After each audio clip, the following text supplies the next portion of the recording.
¿Qué es la justicia fiscal?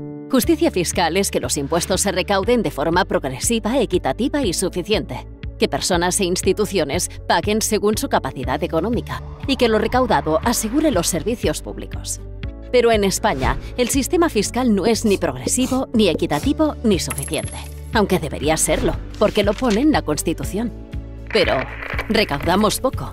En 2020, los impuestos recaudados supusieron el 37,5% del Producto Interior Bruto, por debajo de la media de la Unión Europea. Hacemos poco gasto social. España dedicó el 22,1% del PIB a protección social, lejos de países como Francia, Finlandia o Italia. Nuestros impuestos están mal diseñados. Gran parte se recaudan por el consumo, el famoso IVA, un impuesto indirecto que pagamos sin importar la renta que tenga quien consume.